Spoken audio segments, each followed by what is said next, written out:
Good afternoon, and welcome to the April 27th, 2023 briefing. This is the second briefing for our regular meeting next Thursday on May the 4th. We have actually no discussion items today. There are two proclamations that have been added to the agenda that honor the Winston-Salem State University basketball and track and field teams. And Commissioner McDaniel is going to be presenting those at the WSSU Athletic Awards Ceremony on Sunday, April 30th. Okay. All right. So we are ready for the county manager to walk us through the second briefing of the agenda. All right, very good. Thank you, Mr. Chairman. Good afternoon, board members and staff and guests. Yep, we have just a number of business items on a pretty lengthy agenda, but most of them are pretty straightforward. I will say today is construction day to some extent, but it's also mental health, substance abuse, maintenance of effort, and opioid day. So we've got a lot of matters related to that. But without further delay, I'll turn it over to Chris Murphy to take us through the two planning items we have. So, thank you, Mr. Manager. Good afternoon, commissioners. Hopefully this will be brief. This is the second briefing. This is F-1628 is the first case, and it is a 13.7 acre property on the north side of Union Cross Road at its intersection with Thomasville Road, and this is a general use rezoning request from RS20 to RS9. This is the subject property shown on the county-wide Legacy Growth Management Area Plan, located in the GMA3 Suburban Neighborhoods Growth Management Area. This is a subject property highlighted in yellow. You notice it at the intersection of 109, which is Thomasville Road, and Union Cross Road, just south of an existing single-family residential development. Again, the subject property is currently zoned RS20, and the request is to go to RS9. Subject property shown on the countywide aerial images, outlined in yellow. Again, you'll see it is a piece of property that's most recently been used as part of agriculture. There's a house along on the western edge of the subject property, along with some pasture land and perhaps some land that was in cultivation to the central and eastern portion of that subject property. Here's the subject property shown on the Southeast Suburban Area Plan update, which was adopted by the commissioners back in 2014. It recommends single-family residential for the subject property, 0 to 8 units per acre. The RS9 rezoning request falls within that range at approximately 4.84 units per acre. And so thus the request is consistent. There is, with the plan, and there is public sewer available to the site. This is looking north from Union Cross Road into the subject property. This is looking west onto the subject property again from Union Cross Road. That's the area that was in pasture land, and you can see some sanitary sewer manholes and materials already on site for future development. This is looking eastbound onto Union Cross Road. The subject property is on the left. This is looking westbound at the 109 Thomasville Road, Union Cross Road intersection. Subject property is on the right. This is looking at the existing single-family home on that western portion of the site, along with some agricultural buildings to the rear, outbuildings. In summary, the request is consistent with Legacy in that it supports a mixture of housing densities and types. Again, keep in mind that 0 to 8 units per acre recommendation in the Southeast Suburban Area Plan update. And the site does have access to public water and sewer. This item was heard by the Planning Board at their March 9th, 2023 public hearing. There were several speakers that did speak in opposition. The opposition cited concerns with traffic, property values, and concerns about making a connection to their neighborhood. In relation to that requirement, that's a UDO requirement for a subdivision, regardless of whether it's zoned RS20 or RS9. So if this is developed as a subdivision, that connection will be made regardless of the zoning. Following discussion, the Planning Board did vote 6-1 to recommend approval of the request to the commissioners. And with that, I'll be glad to answer any questions.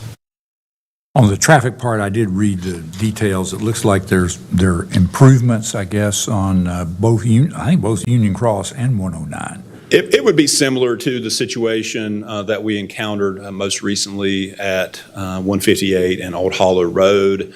109 Thomasville Road is scheduled for improvements, and I'm sure the Union Cross intersection with that is probably scheduled. But again, I think that's on a horizon year. I don't think it's actually imminent, but it's in the TIP is my understanding, but I don't think there's an active project with design at this point.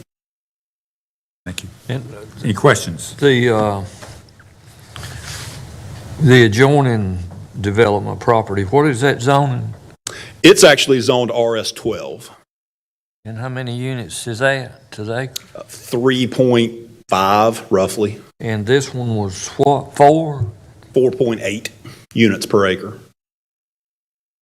So The RS12 zoning is a minimum lot size of 12,000 square feet. So 12,000 times 3, 12,000 divided into 43,560 is about 3.5, 3.6. And then 9,000 divided into 43,560 comes out to like 4.84. So it's about another 1.3 units per acre. So it's a stub street there, Correct. so it's likely, way the traffic pattern might be, some of the traffic in this existing neighborhood might come through here and some of it will go out the other way, the way they usually go out.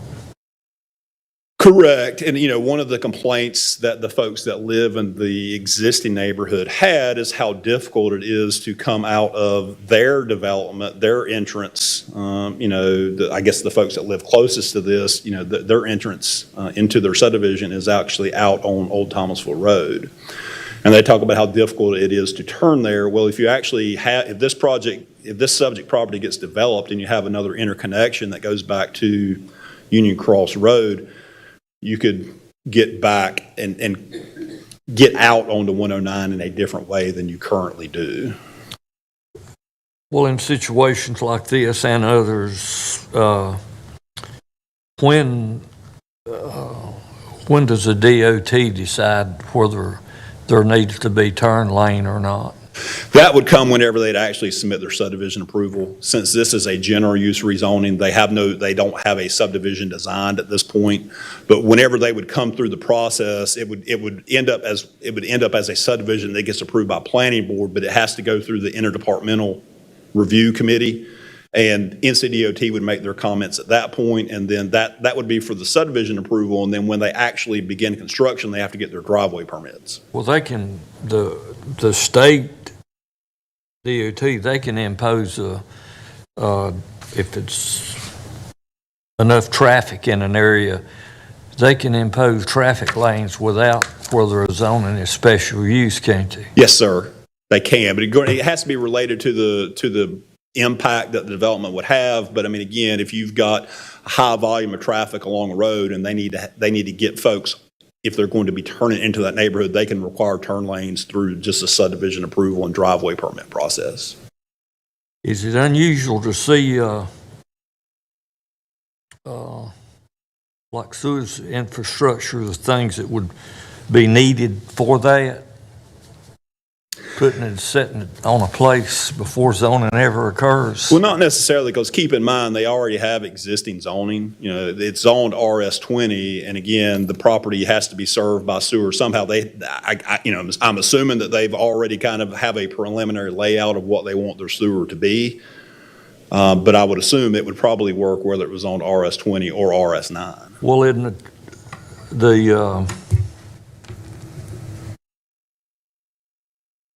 the zoning's got to change before the density can go higher.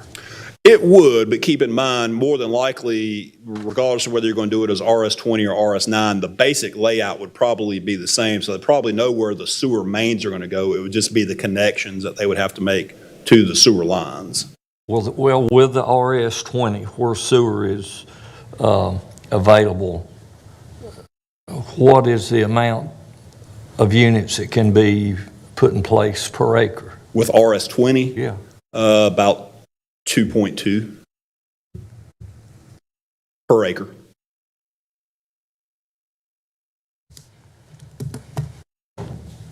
Okay. Any other questions for Chris? Just briefly, do you know where the three objecting neighbors live? Are they in the adjacent subdivision or? I believe one of the individuals lived in this section of Union Cross Road. If you can see my cursor, my arrow, hopefully you can. One gentleman, two of the folks that spoke lived. Not sure if it was directly adjacent, but it was on the street that would stub into this. And I can't remember where. I think there may have been 4 folks that spoke. I know 2 of them lived on that street. One lived along Union Cross Road in the area. I'm not sure where the 4th person was. Okay, thank you. Other questions? All right. All righty, thank you.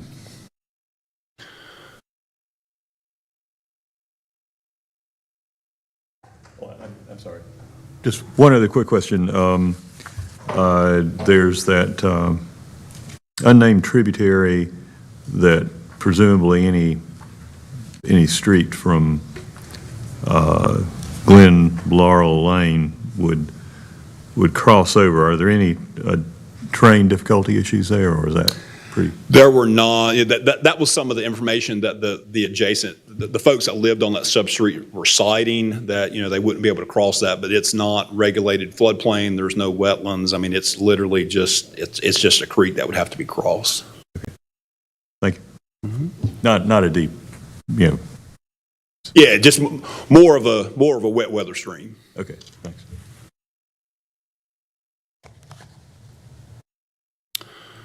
Mr. Chairman of the Board, I will go ahead and move on to the second item for briefing, and that's F-1629.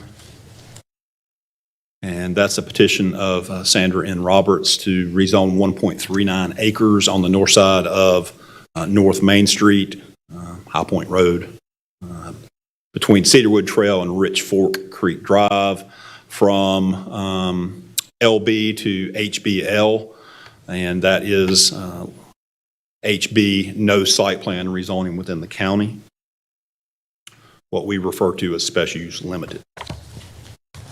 This is the subject property highlighted on the Legacy Growth Management Area Plan map, located in the GMA 4 future growth area down in the far southeast corner of the county, close to both High Point and Davidson County. This is a subject property outlined highlighted in yellow. You'll see that it is currently zoned LB and is adjacent to an HBL property that's currently used as a storage services retail business. This is a subject property shown, outlined in yellow on the countywide aerial imagery.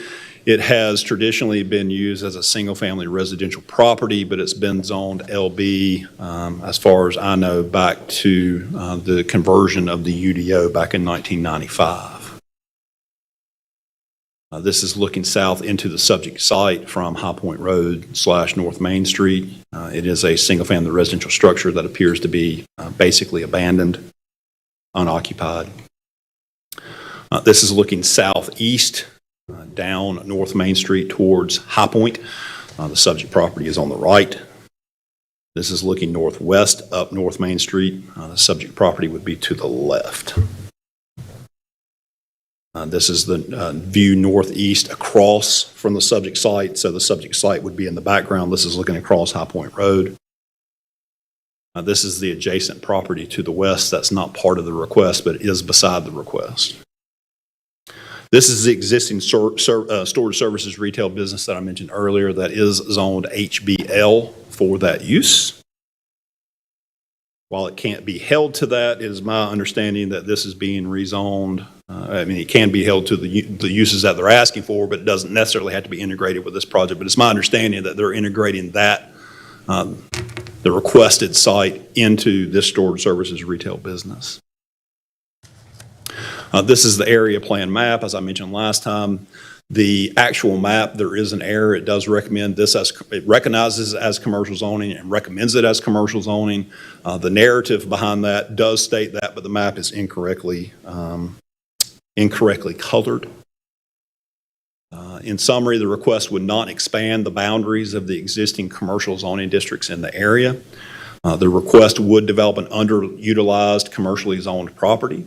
The request is generally consistent with both Legacy 2030 and the specific land use recommendations of the area plan. And this was heard by the planning board at their March 9th, 2023 public hearing. There were no speakers in opposition, and the planning board did vote unanimously to recommend approval of this request to the commissioners. And with that, I'll be glad to answer any questions. Questions for Chris? Straightforward. Thank you, Chris. Very good. All right. So under special resolutions, we have 3 items that we'll deal with next week. When you see it again, the other 2 items that are at the end of the agenda that are added items will probably appear there if I know our clerk well enough. So she'll probably move those over. Okay. All right. Item 3 is a resolution recognizing May as Mental Health Awareness Month. Item 4 is a resolution recognizing May 2023 as Historic Preservation Month. And then you've also got May of 23 as Foster Care Awareness Month in Forsyth County, North Carolina. So we'll take care of those and make those presentations at that time. And then the 2 added ones that will appear there will be the proclamation recognizing the Winston-Salem State University 2022 Women's Track and Field Team, and also the Winston-Salem State 2023 Men's Basketball Team. So, and we'll have folks here to make those presentations. All right. Item 6 for minutes. They'll be forthcoming. Yeah. I'll get those out next week. Next week. All right, you'll see those. All right, and then so we jump into budget and finance items. Lee Plunkett was going to come up and talk about our continuing journey to issue debt, and he's got an action with 3 parts, which are financial in nature. I'll turn it over to Lee. Thank you, Mr. County Manager, and good afternoon, Commissioners. This is the last piece, I promise. So this are 3 amendments to the capital maintenance CPOs that are funded by our 2/3 bonds. And what this does is allocate a small portion of our premium that we will earn on these after we sell these bonds to pay for some of the debt issuance costs. So for the county's CPO, it will be $13,689. For the school CPO, it'll be $78,440. And for the community college CPO, it'll be $7,871. Could answer any questions. Questions for Lee? So data sale, Lee. May 23rd. Any other items to come before the board in anticipation of the sale date? I sure hope not. Okay, all right. I know you got other things to do, but thank you for your work, Lee. Great job. All right. Agenda item 8 is a resolution approving a revision to the fiscal year 2022-2023 Home and Community Care Block Grant Funding Plan for Older Adults and authorizing execution of necessary documents to submit the revised plan for state approval. It says Kyle Wolf is going to brief this, but that is not Kyle Wolf. That's I'm not Kyle Kimberly Bussey. Good afternoon, Commissioners. Kimberly Bussey with Budget Management. I'm here to brief this item where the Forsyth County Aging Services Planning Committee is recommending a revision to the FY23 Home and Community Care Block Grant County Funding Plan based on a request by Senior Services to shift a portion of their funds from adult daycare and adult day health to information and options counseling. Specifically, $7,000 is being shifted from adult daycare, $4,200 is being shifted from adult day health, with the total amount of $11,200 going to information and options counseling. And I'm happy to answer any questions you may have about this item. Any questions for Kimberly? Chairman, I do have a question, just real quick at the very end here. And you probably, if you don't know, that's fine. I can find out from Denise later with the Forsyth County Medical Center and the amount for the foundation. So the medical center, Yeah. Forsyth. this is on the Forsyth bottom Medical of Center the Foundation. block care grant. Yeah. Are you looking at the home and community care block grant? The wrong one. I'm on the wrong one, Kim. I apologize. Okay. Sorry. No problem. Thank you very much. All right, thank you, Kimberly. All right. So for the next couple of items, it's the Denise Price Show. So she's going to come up and review a bunch of items. I will introduce them, and then she can tell you what we have. Good afternoon. I think I know what one of your questions might be. Good afternoon. As Dudley said, there's several items to review. So we'll start with item 9, which is a resolution authorizing both an ordinance amendment and the execution of an amendment with Twin City Harm Reduction Collective. This is the result of the state of North Carolina providing additional funding and extending the timeline for an existing agreement addenda that was scheduled to end May the 31st, but now will be extended through August.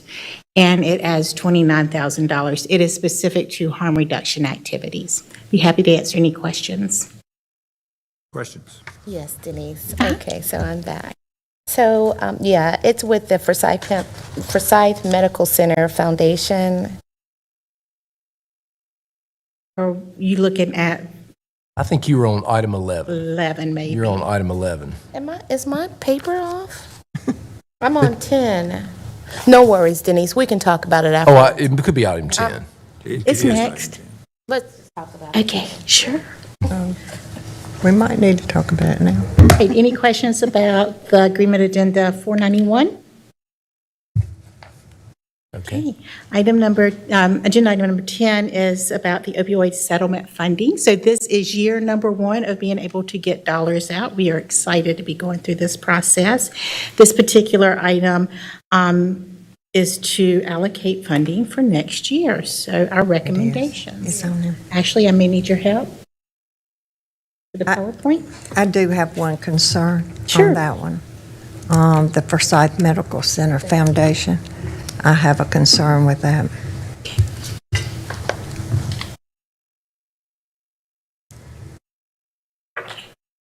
So Ashley's going to pull up a presentation that will help us to guide through some changes to a report that was made in December. So I want to make you aware of those. They were in the agenda item report so that you do not have to funnel for that.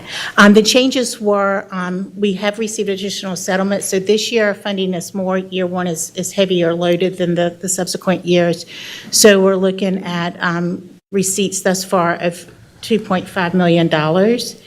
The report was updated to also identify some complementary projects. So as you're looking through the recommendations, you'll see that some teeter on being similar, right? There's a recommendation to fund Southside Discount Pharmacy. They will take medications back and dispose of them. There's also a recommendation to fund Insight to provide lock boxes for medications and also some of the disposal kits that help to dissolve small amounts of medications. So there's opportunities to braid these programs for them to make a more holistic program for the community. There's also the addition of 2 Option B strategies. Those are both to provide foundational support for our internal programs. First, to fund 75% of the substance use health educator, the Frost Lead, and also to fund a senior office specialist who will help to manage both the receipts and the contracts and the requirements for opioid settlements so that we do not miss any important deadlines. There's also inclusion of funding recommendations that were not there before, so we'll go through those in just a minute. And 2 additional next steps. One is once we have approvals on what we can distribute next year to issue those contracts, and also to establish a timeline for reposting of the RFP, because as you will see, the recommendations are less than what we have received to date.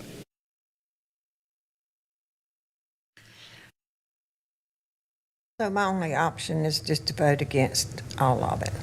I can do I that. suppose. Fred, is there an option to amend? Well, I think you could if you want to separate out any of the items, obviously they could be separated out and taken in different either groups or individually, Okay. for that matter. I mean, I think if there's a single one of interest, I think it could be separated out and voted on separately. Perhaps just a motion to approve them, excluding whatever. So, it depends on the complexity of how. Another way, Thank you. if there are no other questions. Yes, sir. You control the docket, so you can amend them into multiple items or not. Okay, thank you. Okay, so as I mentioned earlier, we received $2.5 million, and we did launch a public application process. We did have those posted to the city procurement website for the first time this year. And as you'll see, we did get more applications, so I believe the word got out a little better. That started in February 2023, and we received 19 applications when you get to the next page, you will count 18 lines. That's because 2 of those applications were subsequently combined. The county staff, Health and Human Services Boards, subcommittee members, and Partners Health Management reviewed those applications and made recommendations to the Health and Human Services Board that was unanimously approved on April the 5th. So this is where I need your guidance. There's a lot of items listed here, and I'm happy to go into each one of them in detail. I know that you've been provided some information previously, so do not want to spend time reviewing each if that's not at your pleasure. So if you'll please give me some guidance as how to proceed. Any particular projects that people, I sent Denise a list of questions, and I got most all of those answered, maybe one, but any others that we want to talk about specifically? And I've heard the Forsyth Medical Center Foundation a couple times. Do you want to talk about that some? Well, I don't need to talk about it. I'm just opposed to it because it's a tax-exempt facility, and I don't really care to give tax dollars to someone who's tax exempt. But remind me again what they were, I left the hard copy I had at home I was using, and I just noticed my desktop, the issue here is not charged enough, I'm recharging it, but I don't remember the details of that one. It didn't jump, I remember when I went through the list, it didn't jump out. But just remind me of the details of that one. Sure, quick summary. They are currently doing inductions in the emergency room of medication-assisted treatment. So what they've asked for is the funding of a health navigator to follow somebody through their treatment once they are discharged from the hospital and ensure that they're getting those follow-up MATs, and also to provide internally MAT post-discharge from the emergency room, so it would be funding for the actual medication as well. And it was not unanimous by the committee, so I It think was there were a variety of opinions there as well. So. Thank you. I'm assuming that, for example, Atrium Emergency Room is going to receive a number of folks with opioid use, substance abuse issues, and I'm sure they're providing the typical emergency room treatment. Right. Are they the following, I'm trying to look at the handoffs from emergency rooms to other agencies. Clearly, the navigator role or et cetera is out there in a number of agencies. I mean, so you begin to wonder who's on first, but I'm kind of curious whether Atrium, for example, follows up their own from that, because they have the same challenges that Novant does. Right. To my knowledge, they do not. So basically, when they treat someone, no one's following it up because nobody knows they were there. Right. If it's a partner's beneficiary, so they will be having a after discharge follow-up. That's a required part of partners, but if they're not a Medicaid recipient or covered by their state funds, then they would not. And that was one navigator for how long? For a year. For just 1 year? For 1 year, Just one right, navigator? right. $204,000. $204,000. That also includes the cost of the prescription medications, the MAT. And Denise, just to clarify, that's for uninsured and underinsured individuals, correct? Correct. Yeah, I'm just getting the cost. I'm wondering whether the medical center is applying their overhead into this charge of maybe, which could be 30 and 40%. That might be, from that standpoint, I'd have a real serious issue with that. I do not recall that, but I can certainly check, and we have their budget, what was proposed, and forward that to you. That would be helpful. That's good. Chairman, I do have one question. Sure. Can you let us know what were some of the concerns from the committee as to why there wasn't consensus around giving the dollars? I do understand the point around it's a nonprofit and then they're getting tax dollars. I guess in all fairness to their stewardship, they're trying to support the citizens of Forsyth County that's most vulnerable. So I am interested in kind of hearing, what were some of the concerns of why not to support Forsyth Medical Center, other than, what Commissioner Wisenhunt has already stated. It was just that. Okay. And Chairman, I do have one additional question. Why was it that they've applied through the foundation versus the entity? Could you repeat your question? Yeah, why did they apply through the foundation versus the hospital's entity, business entity? That I do not know. I am told through other partners involved with the hospital that the foundation dollars are not as prevalent as they would like them to be to some of their programming. Whether or not that means they exist or not, I do not know. But was happy to take that question back. Well, and it may have to do exactly with that overhead request. It may be that if the foundation is doing it, they don't have this built-in institutional overhead in any contract or something that they would do, perhaps.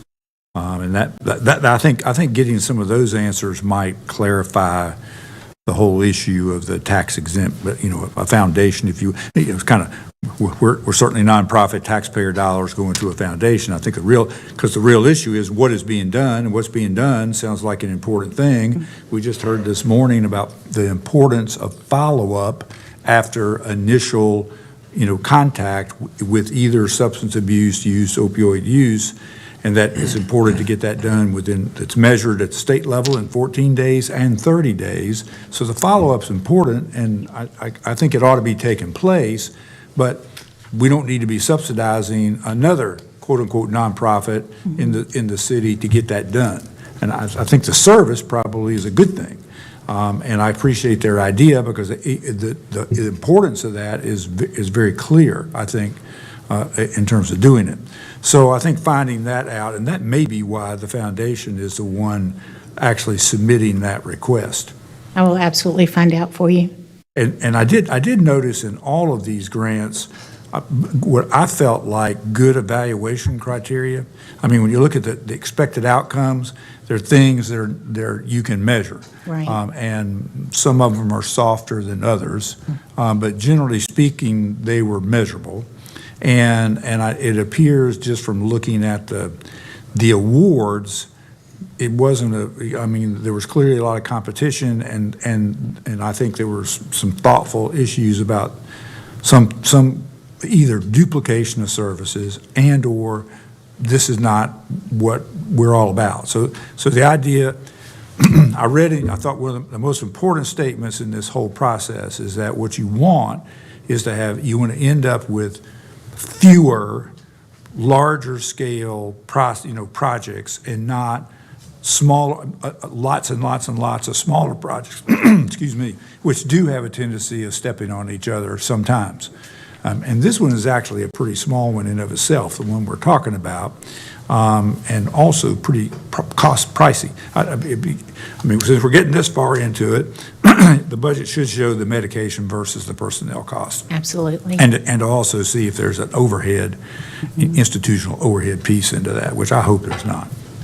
That would be helpful. Absolutely. Others particular, I really appreciate what Horizons does, and I asked a question about the Horizons project because it's very important to get the residents out into the community to activities because not enough of that takes place. And I encourage any of you, if you've never visited there, which I had not as of about 2 years ago, it's an important visit, I think, to make.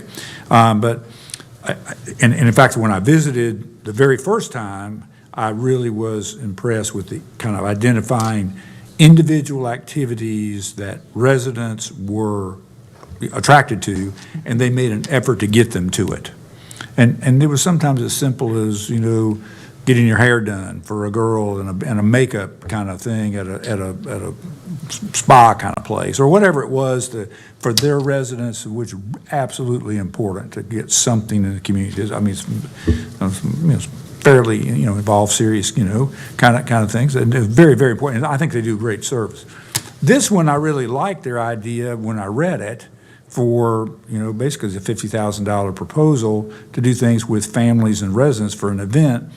And the clarification I got on it was basically that it was a kind of a single event.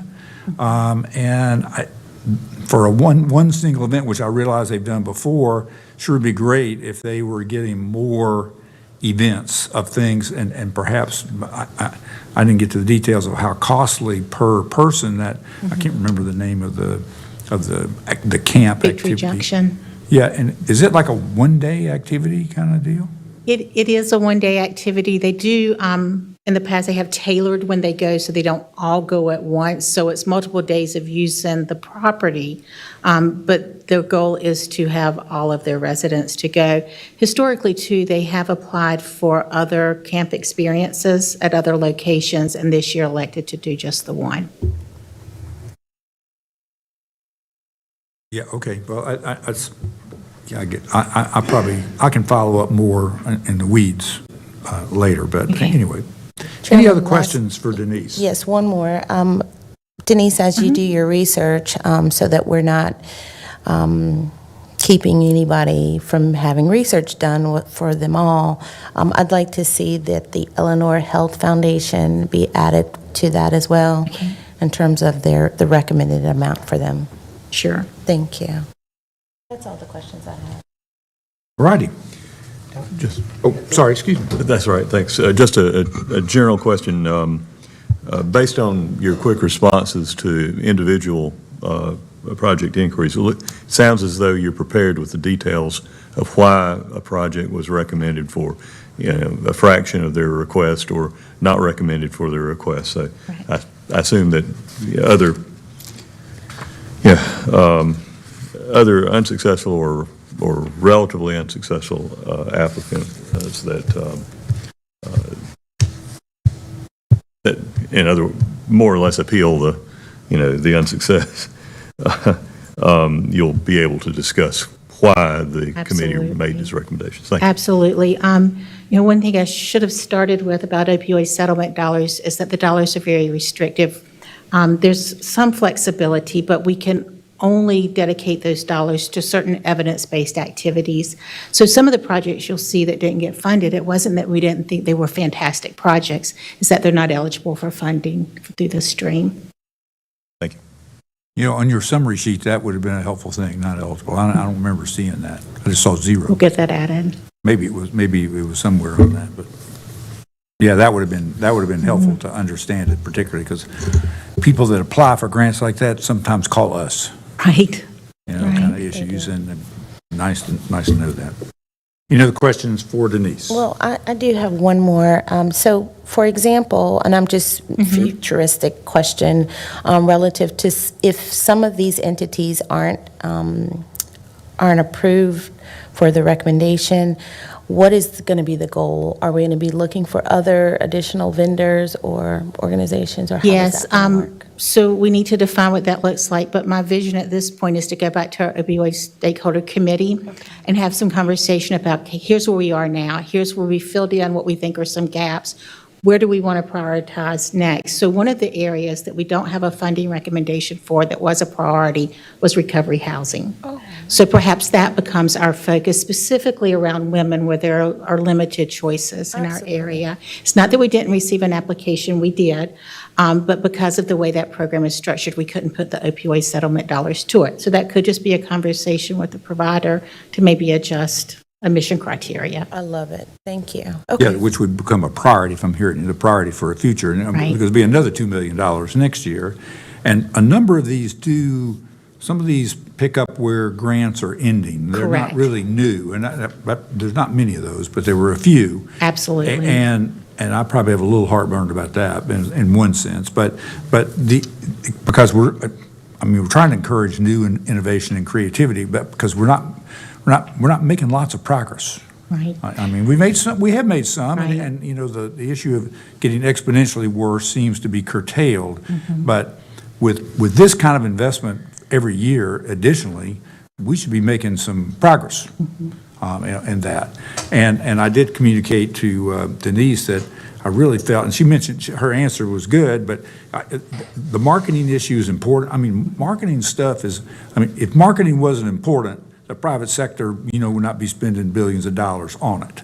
It does change people's minds and gets their attention. I realize this is not a topic that sometimes gets, but you got to put stuff in front of people, and it's probably not find a link on our website. It's going to have to be a lot more, and I felt like the budget for the $30,000 budget was probably too small for that kind of work. And she did indicate that the state's doing some work, and that does make sense, and some other entities are in this kind of marketing part, and we don't need to be reinventing the wheel.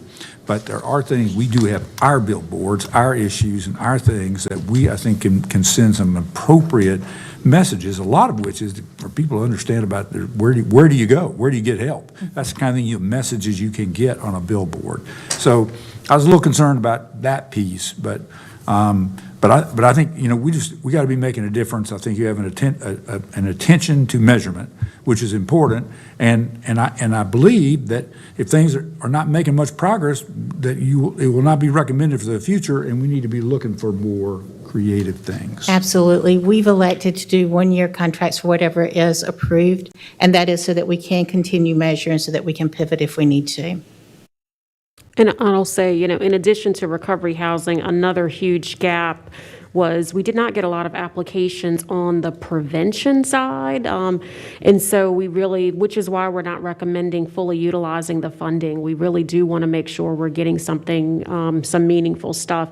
And quite honestly, there were no wows in any of the applications. All great work and it needs to be done, but we really do want some kind of innovative, creative ideas. And in terms of marketing media, we already have, I think Denise has already told you on the side, Chairman Martin, but for the sake of the rest of the commissioners, we have other funding streams for marketing media efforts through a grant. And so Ed McNeil is working closely with Denise, as well as some federal partners that have been helping us to craft some marketing media messaging. So you'll start seeing radio, billboards, social media, all of that stuff, almost like we did for COVID, will be pumped out into the community to get that information in front of people.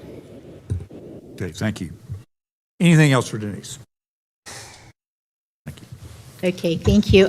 Just on the back end of that, the one item that you'll see in the continuation budget is the Behavioral Health Services Educator, which is a current position. We are recommending, instead of it being 100% funded through behavioral health dollars, that 75% of that go to opioid settlement. Item 11. All righty. Behavioral health funds. So the total annual county allocation is a little over $4 million through the direct provision of mental health, substance use, and developmental disability services. The county launched, again, an RFP in February 2023. We did do these both at the same time, which was an interesting concept because you will see that we did get some applications in both areas that were duplicative. We are aiming to award $1.939 million of that $4 million, and we received 31 applications for consideration. The balance of those dollars are carved out for multi-year pilot programs and for county programs. County staff, Health and Human Services Subcommittee members and partners again did review the applications, and the Health and Human Services Board unanimously approved recommendations on April the 5th. So again, I'll look to what is your pleasure in terms of the level of detail you would like to know about these, or if you'd just like to ask questions. Since for Denise on this parcel, the behavioral health funds, part of our match. You may just want to kind of highlight the carve out and, Sure. and where the dollars are. And it's just a reminder of what the investments are that were more programmatic, kind of strategic investments across county organizations versus what we do. Absolutely. There are some continuing funding in here that aren't internal, so I'll go ahead and hit those two just as a reminder. Partners does mental health first aid training, and that is for our employees. There's been a real uptick in the desire for that. We're doing a lot of classes, and staff are taking advantage of it. Public Health, for instance, has made a real dedication to try to get all their employees through this training. So you'll see that $30,000 is for materials. It's the books that they have to order from the holder of that license. And then Behavioral Health Services, Stepping Up program, the public peer support programs, so those are all covered under mental health, behavioral health services. And behavioral health services, health educator, again, that's the one that we talked about, carving out 75% to opioid settlement, 25% you'll see here. Our emergency services community paramedicine program, MIH, Mobile Integrated Health. The DSS foster care and adult placements, these are emergency placement needs. We have advisory committee funding where the advisory committees give mini grants to other community organizations, $30,000 for that. This is the last year of Mochi's library contract, so you'll see that was a pilot that was for several years, and that ends this year. We also are recommending that the behavioral health men's unit at the Forsyth County Detention Center be covered out of our reserve dollars, and also a proposal for a women's unit. It will not be a separate dedicated space because of the footprint of the detention center, but it is definitely added services for women who are at the detention center. And they have an average census of 76 women, so there is a big need. We do have some services that are already happening in the detention center, so this enhances what is already occurring. I'd be happy to answer any questions. Denise, for the pilot program at the Moji, at the library, what are we doing moving forward with that? So they will have the opportunity to apply in future years, but this is the end of the pilot. Okay. So, but they will know that, right? 'Cause Yes, they do know I that. like them. Yes. Okay, thank you. So it's just a technicality. Sorry, I didn't mean to interrupt. Thank you, Chairman. It's just a technicality, but they ideally will be able to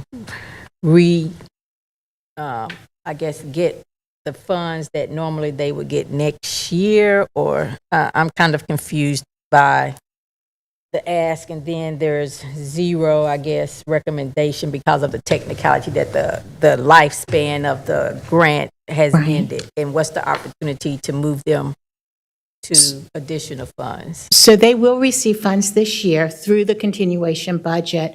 And then if they wanted to receive for fiscal year 25, they would apply just as others have, correct? They have been working hard to build a sustainability program, so I'm hoping that we'll see that reflected next year. Yes, this model is very productive. I've seen it in public schools, also across North Carolina, where some of the high schools at least have a similar model where students and staff can buy, the coffee from what we say OCS. Right. Yeah. It actually extended Awesome. into the private sector a little bit. I mean, we've got that model up on 4th Street, Biddy Bo's, whatever that little coffee shop is really a private effort that doesn't have any governmental funding associated with it that I'm aware of. Right. I was just going to make one kind of comment about items 10 and 11. What we've done is so these are both strategies that will be embedded in this budget that we do next year. And so by, when if you guys approve this next Thursday, what it really will do is it will be embedded in that recommended budget when I bring the county manager's recommended budget to you in May. And so, and it's a fairly significant part of it. It would have been awful to try to do that at the same time as everything else. And so I appreciate staff getting out in front of it and getting this done in advance. So in the budget, will it have a line item so that we will? No, Yeah, okay. so particularly with You said embedded, so I wanted to make sure, where am I looking for this? Yeah, so the carve-outs are kind of all over. So, the community paramedicine program is still in the EMS, but it will, or are we going to move that this year? We might. So typically, we have a sheet in the budget that says behavioral health, and so we'll outline all of the things that this funding supports, and then we also have an appendix that outlines all of the appropriations to the external agency. So that's typically where you will see it, and then obviously it will be also in, for example, EMS budget, then you'll see the dollars for what they are expending for community paramedicine in there. So Fair enough. Thank you. it'll be outlined. Before you sit down, Denise, I want to sort of make sure I got this correct. We basically have $4 million in our, in the required match, months of whatever it is, matching. And we're allocating about $2 million. Is there there's some already commitments on the other $2 million, right? Correct. That's what we just went through, that list that will be in the continuation budget, with the exception of those Well, yeah. last two items. That's the We've had carve-out. some of the, it'd be nice to kind of, when we do this, we kind of remind ourselves of it's keeping straight what's on a continuation budget, what's new, what's what. Quite frankly, I have a little trouble with that. And it would, at the time we do these, it would provide a perspective of those somehow so that you kind of get them. Sure. Yeah. So I take it all the 4 million's allocated if you count if the continuation budget is approved and these are approved, that exhausts the 4 million, there is nothing left over. Now, what does happen is inevitably, not everybody's going to spend every dime, and so, part of what Terry does is she tracks, because we do have a commitment to spend that, and so we do end up with some MOE fund balance. Right, so the slide that Denise has up right now is essentially what's in the county's continuation budget, because these MOE dollars supports the Behavioral Health Services Division, which Denise said, the community paramedics, and all of this is on the list. And then, so that's a little over 2 million. The other 2 million is for external organizations that we're recommending. And then we're actually recommending spending an additional almost $700,000 of our reserve money for the detention centers unit. So this will be the last pilot year for the men's unit. And so we're tracking outcomes to make sure that it is successful. And so by next year, we'll be able to show you how that has worked out. And then we're recommending starting year 1 of a pilot for a women's unit for the detention center. Good. Thank you, Denise. You're welcome. I think have one question, Chairman. One more question. Yes, one more. So I think maybe there was some conversation, I just want to get clarity around how we will know why organization requested one amount, but the recommendation is a different amount. So there were sometimes carve-outs. For behavioral health, we don't have the same limitations that we do with opioid settlements. So we get to decide how that gets spent. And sometimes it's a very issue, like Chairman Martin mentioned earlier, where it might be an overhead cost. And we're like, we really like this program, this is great, but we're not in it for the overhead cost. So we'll request part of it. Our application did this year get amended to ask if the projects were scalable. So could they operate if we gave them less than what they had requested? So that was an important piece of information to have. And sometimes we have conversations with providers. Like, this is where the RFP committee is kind of headed toward, would this work? But yes, those details can be made available. I'd like to just expound off of that question and the answer, and thank you for sharing that, because many times when those applications come back, we have no idea, and we have calls from constituents or organizations wanting to know why. So in my mind, I'm thinking that you are responding to them via an email or a letter or something to tell them, what the issue or what the challenges were and how they can overcome those as well. So that's the next step, right? But I just wanted to say thank you for sharing that. You're welcome. All right. Okay. Item 12, almost there. All right. So let me close this out.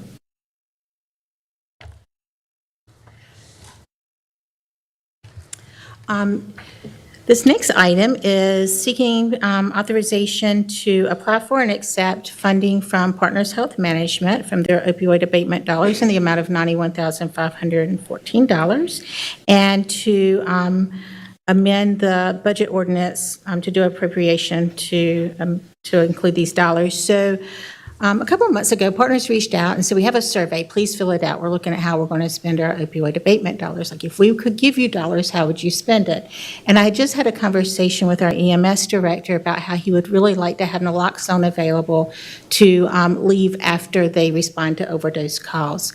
We also have the vending machine over at the detention center, which we have woefully underestimated the usage of that machine. So these dollars had to be spent this year, separate from the opioid settlement dollars that we just discussed that had to be spent next year. If this is approved, we're on go to get this order in right away and implement distributing naloxone by EMS after overdoses, and to continue to fill our machine without having to pull from our pharmacy budget to do that. I'd be happy to answer any questions. I don't have a question, but I would like to say that I do believe that this is going to help us with overdose problems. I truly think that this is money well spent. Anything else for Denise? All right. Thank you. Appreciate it. Denise. All right.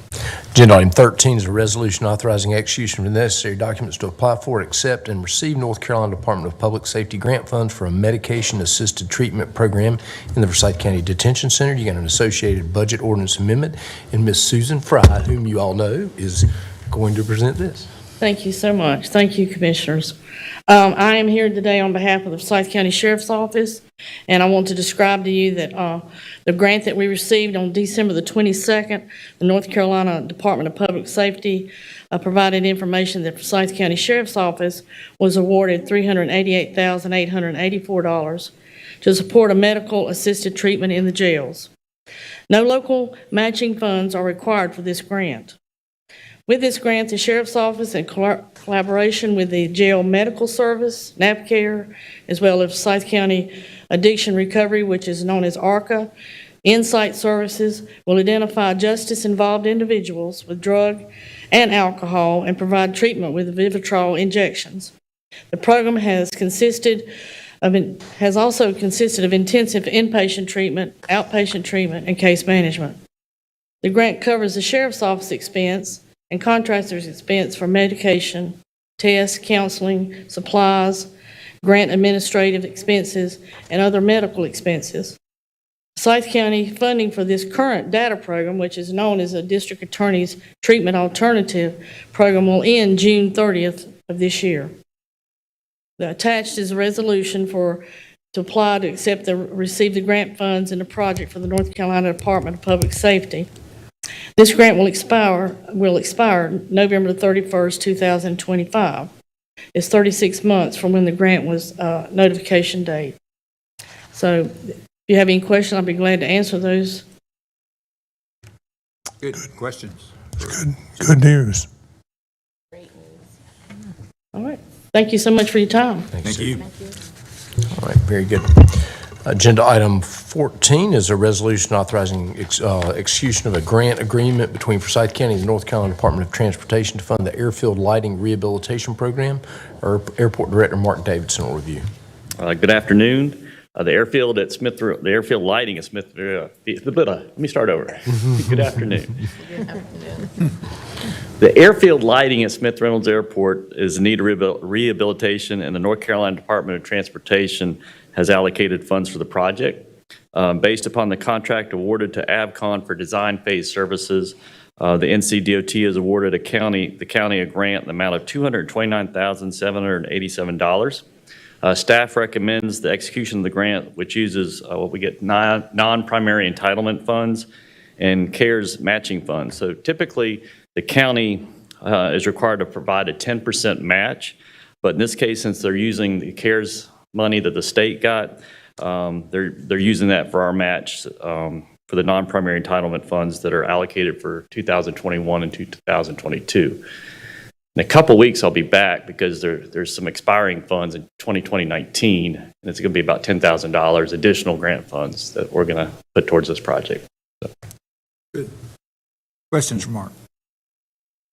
Thank you. All right, agenda items 15 and 16 are two ARPA-funded items, and our ARPA Administrator, Aisha Carter, is going to come up and review. Item 15 is an agreement with Legal Aid of North Carolina, and item 16 is an agreement with the Centers for Exceptional Children Incorporated. So I'll turn it over to Aisha. Thank you. Good afternoon, Commissioners. The first agenda item, this agenda item will provide ARPA funding to Legal Aid of North Carolina, Inc., in an amount not to exceed $100,000 for its eviction diversion program. The goal of the eviction diversion program is to help clients avoid eviction judgments, which could prevent them from finding adequate, habitable, and affordable housing elsewhere, and when possible, to enable clients to remain in their current homes. The eviction diversion program will assist 150 clients. Any questions in regards to that? I don't have any questions, Aisha. Thank you very much for the report. What I will say is what I'm looking for from the organization is for those, I think you said 150? 150. Yeah, to know how successful that they were through this program. I'd like to know the data on that. All right, thank you. Thank you. No problem. And the second agenda item is for the Centers for Exceptional Children, and I do want to acknowledge we do have two representatives from that organization. The Executive Director, Debbie Wilson, and Director of Development and Marketing, Regina Craven, is here. This agenda item would provide ARPA funding to the Centers for Exceptional Children, Inc., in an amount not to exceed $831,636 for its infant and toddler program. This program was created for children from birth to 36 months. The Centers for Exceptional Children, Inc. ITP program provides care and developmental support for those with disabilities and delays. The funds will be used to expand the number of children served from 40 to at least 60 children, and used to expand the ITP summer program, upgrade indoor classrooms to ensure the highest level of safety and health standards, add an outdoor classroom, expand outdoor programming, afford new social emotional learning curriculum, technology enhancements, and provide scholarship support for families who need them most. Any questions in regards to that?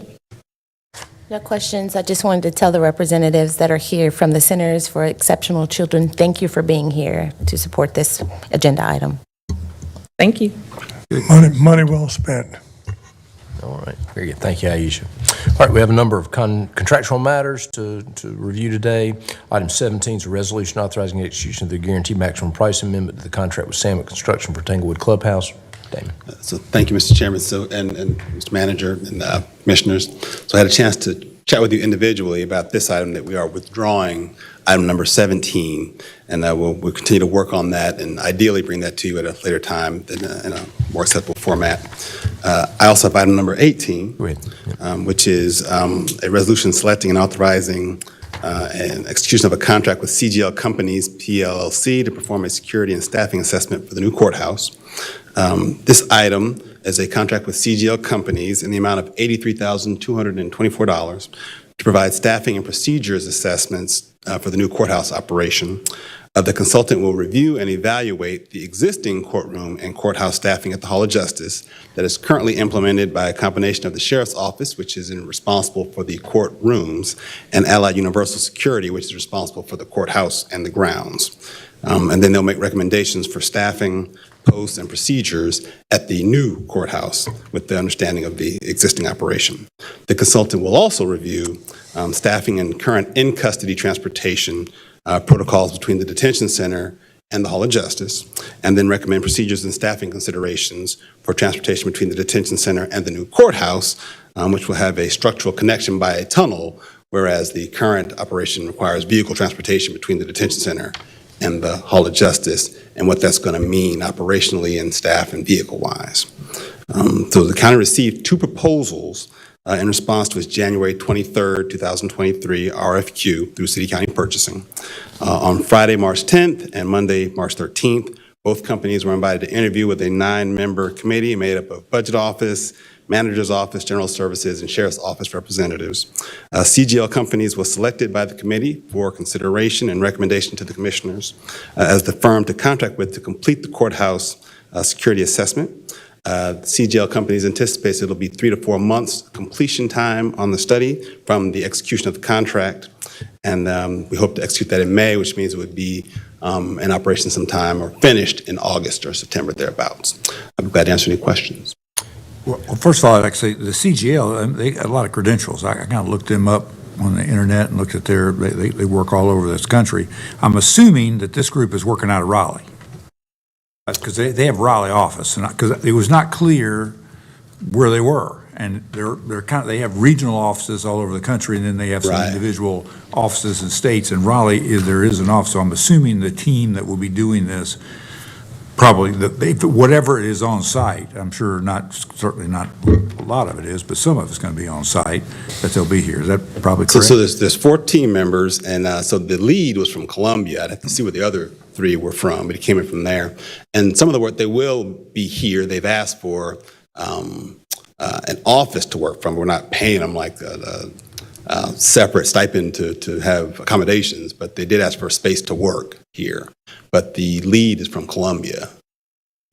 That's right. But okay. Well, I noticed they did the Wake Courthouse. That's in their portfolio of projects, and I assumed that having somebody in North Carolina would be good. And I want to make sure I understood part of what you said. they're going to reanalyze the staffing from the transportation staffing from the current, courthouse back and forth to the detention center. So they're going to. Certainly, there's no reason to look at that. We're getting ready to be done with that. But the staffing that they currently have, which will now be used at the new courthouse. Well, that takes about 5 minutes to say how many people are involved in that, I guess, probably. The vehicles that they're using now, which they still will have to use, because there's some transportation outside of Forsyth County with inmates. And basically, they're working with the sheriff's office on what they think, how that can work. That may not be the longest part of the study, but that's something that they will look at. Studying what it takes for the new one will take some study, and I'd be really interested in that. But going back and rehashing what we're already doing strikes me as a. I don't think they're going to do anything to analyze because we're not going to be doing it anymore. How many people got involved in that? Yeah, it's literally the delta.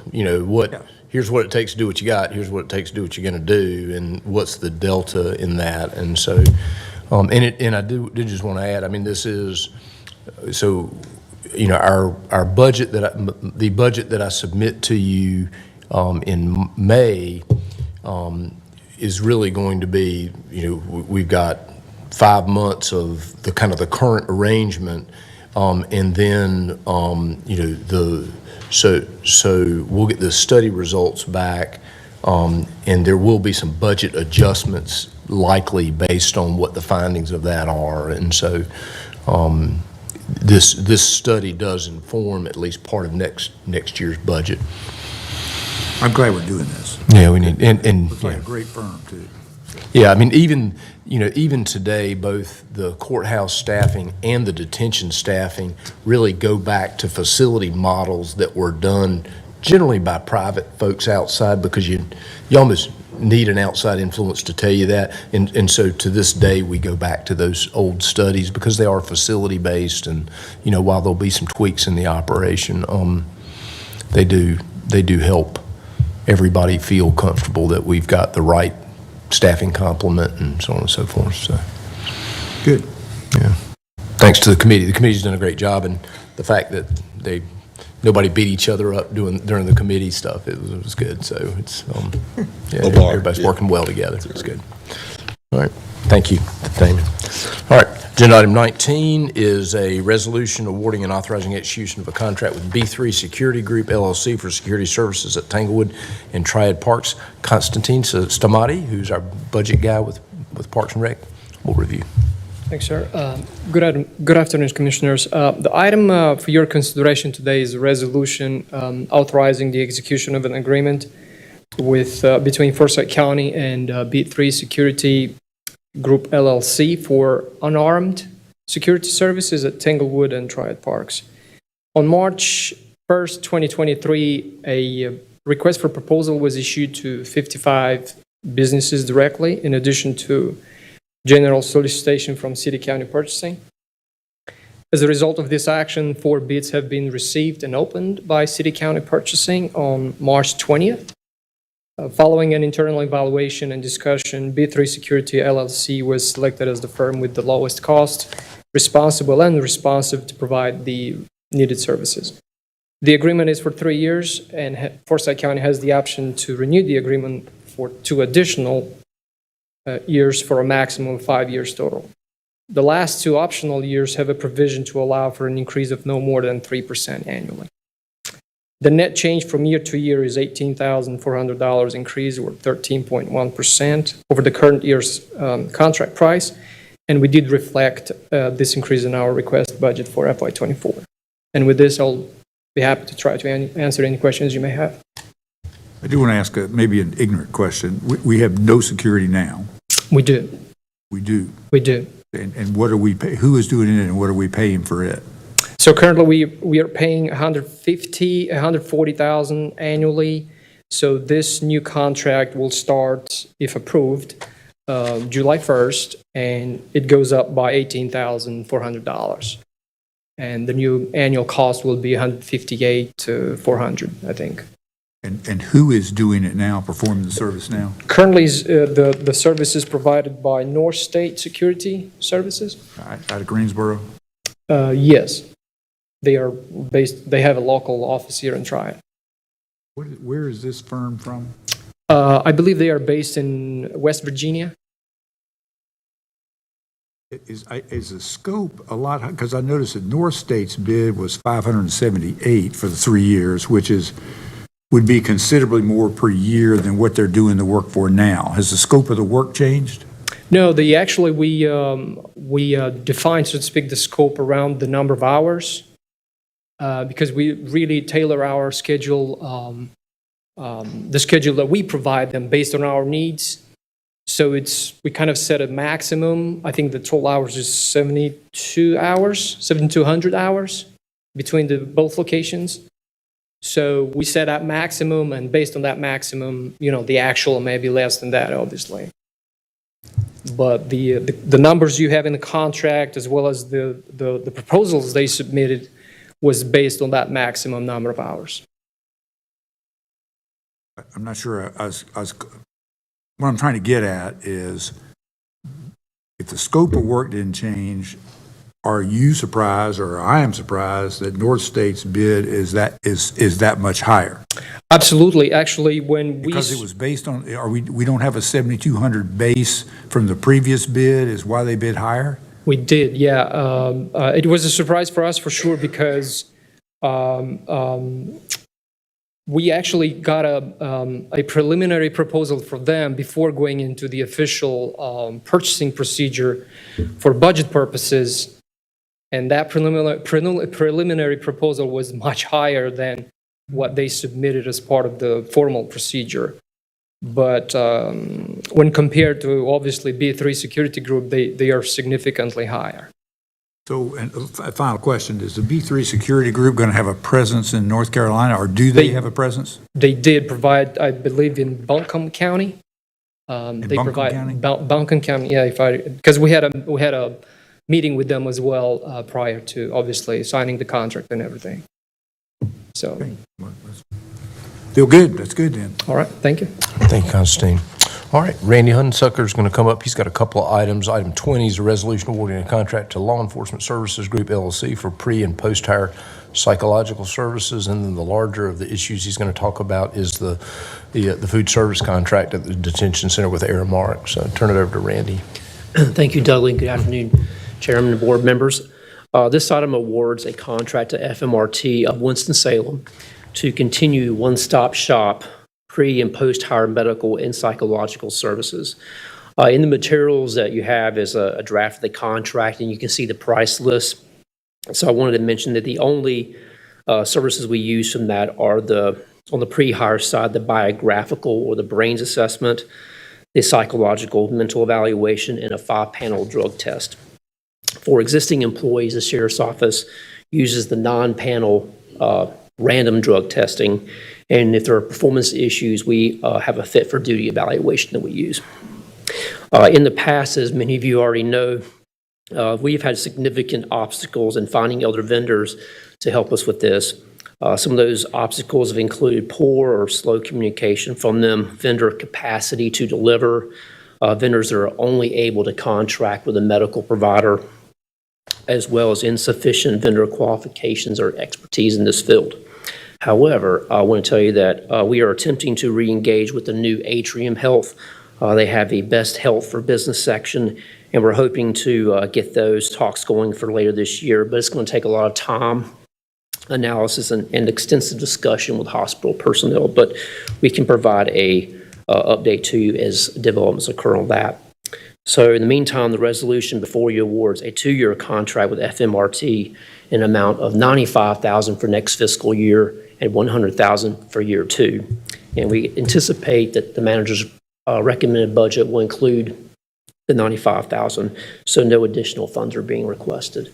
Be happy to answer any questions. So in that contract, if you were able to establish a possibility with Atrium, we can have the provision we can end this contract after 1 year and assume if Atrium is competitive and is interested, we could change?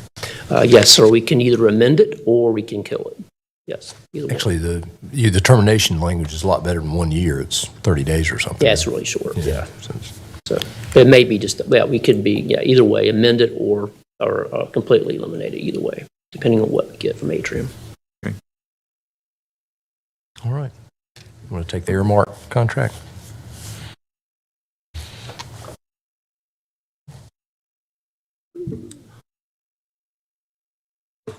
I messed it up.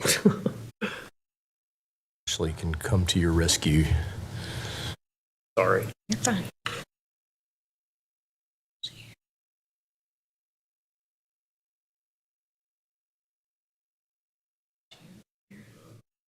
Yeah, there it is.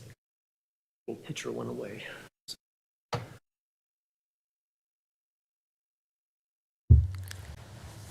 First of all, we wanted to thank a county-wide departmental team that assembled to assess the proposals that came in from the vendors after the RFP. It was a lot of work. They did a great job. They dived right into it and asked lots of questions. So it was a phenomenal job. So make sure you thank those folks there on the list. Detention food services are governed by the general statutes of North Carolina and administrative code as well.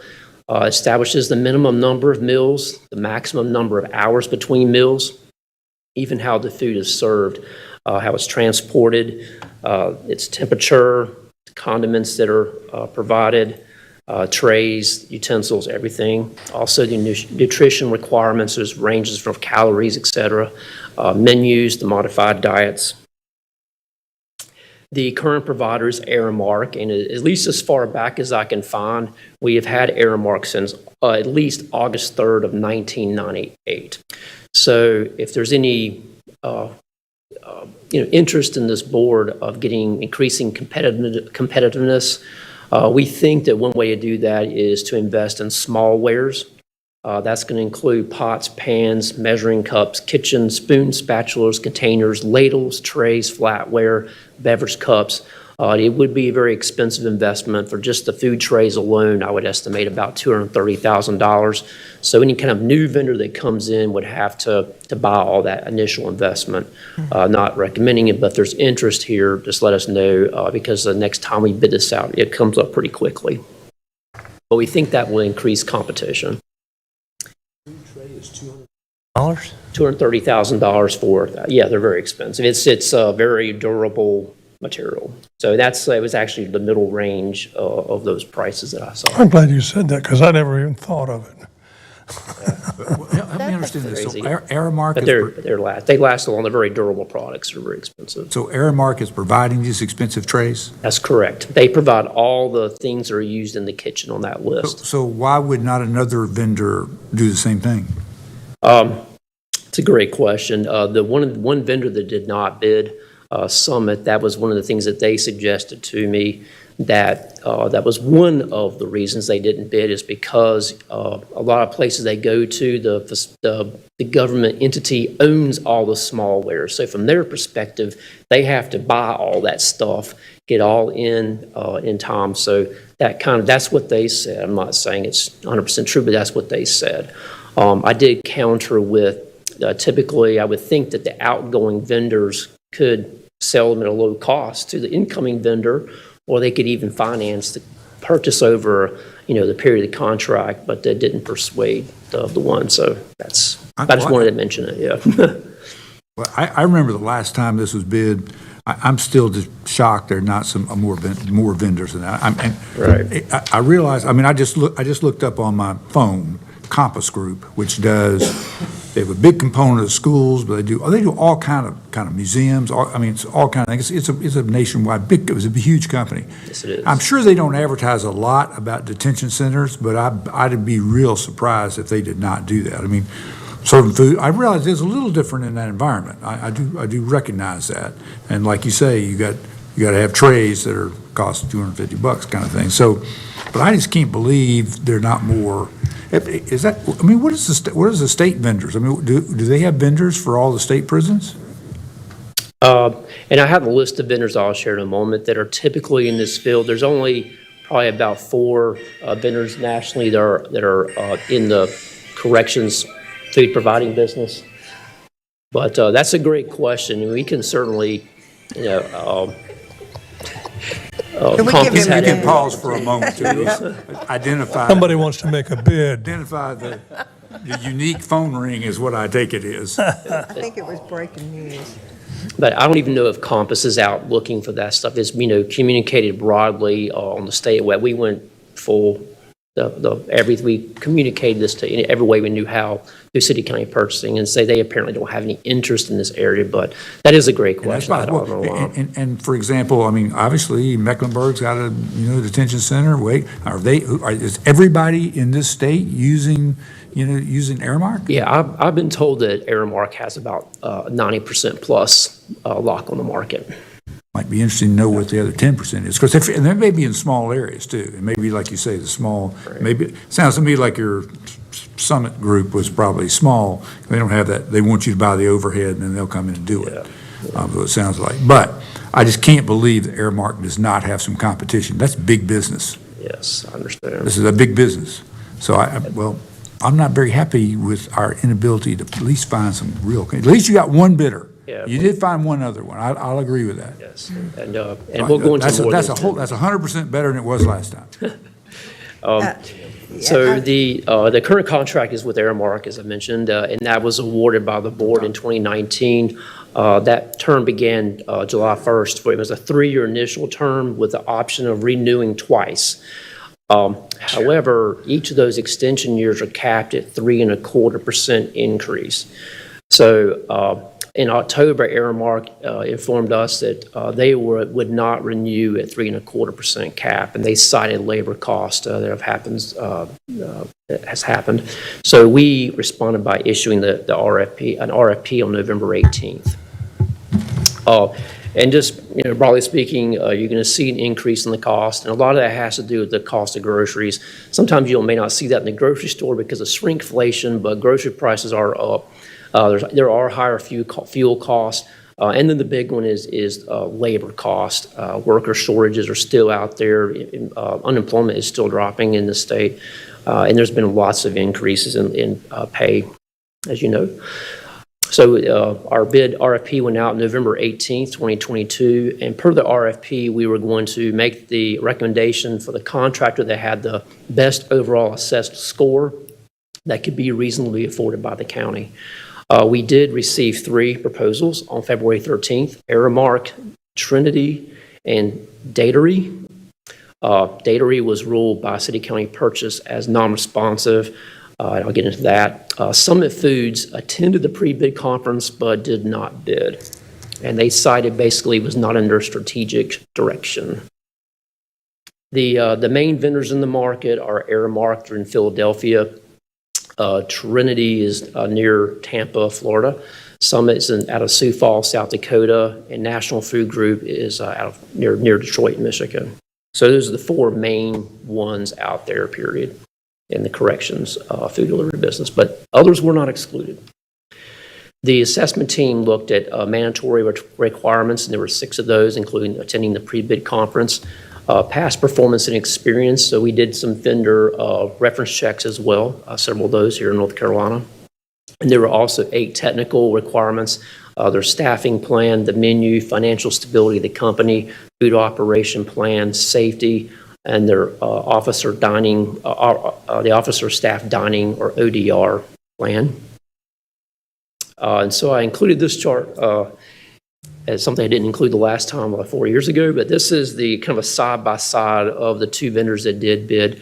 And so the way that in this industry it works, the greater the average daily population, the unit costs of the place do go down. So we'll just say, for argument's sake here, that the ADP is $700 for the month, and going across, that's going to be the $700 to $724 range.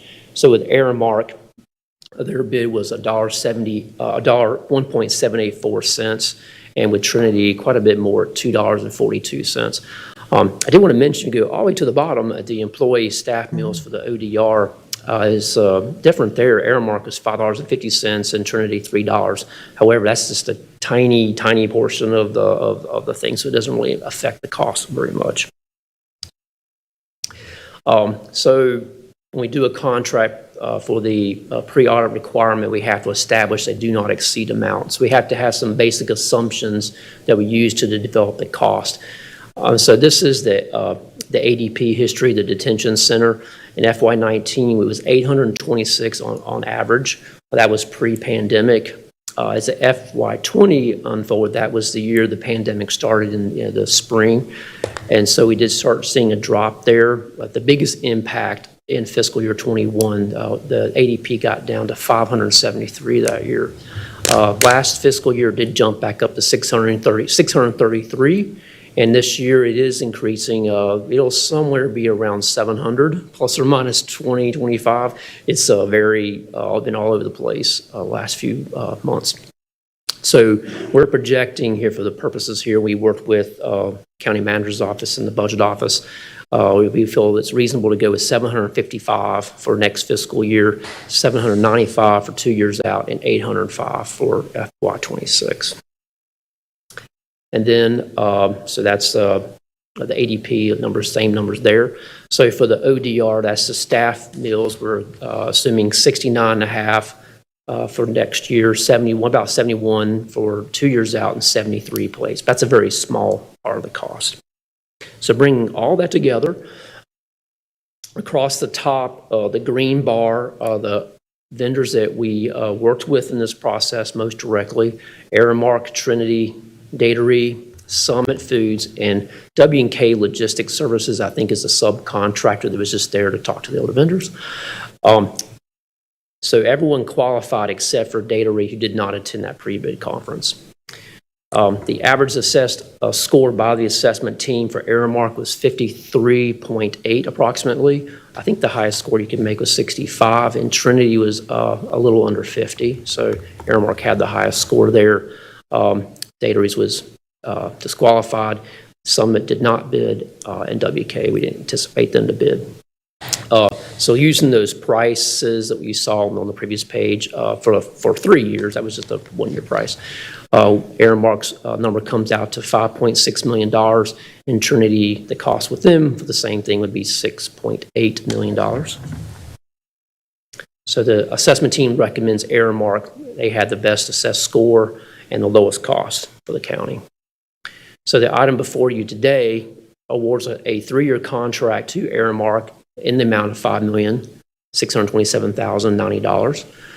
I want to talk about the impact in next year's budget.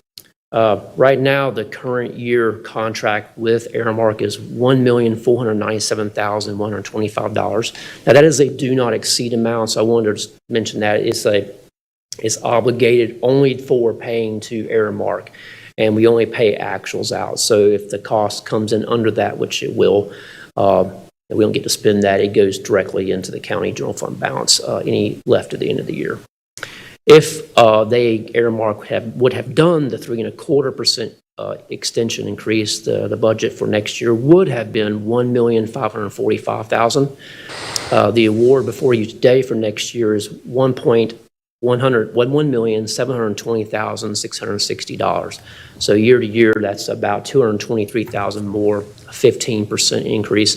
And I would say that that's probably not a coincidence. If you take a look at the total accumulated inflation over the last 2 years, 7 or 8% increases in 2021, 6 or 7% inflation this year. So you're getting about that number there. It's not a coincidence. If you take into account that they would have gotten a 3.25% increase, the real budget impact with this is about $175,000 more than it would have been pre-inflation. Be happy to answer any questions.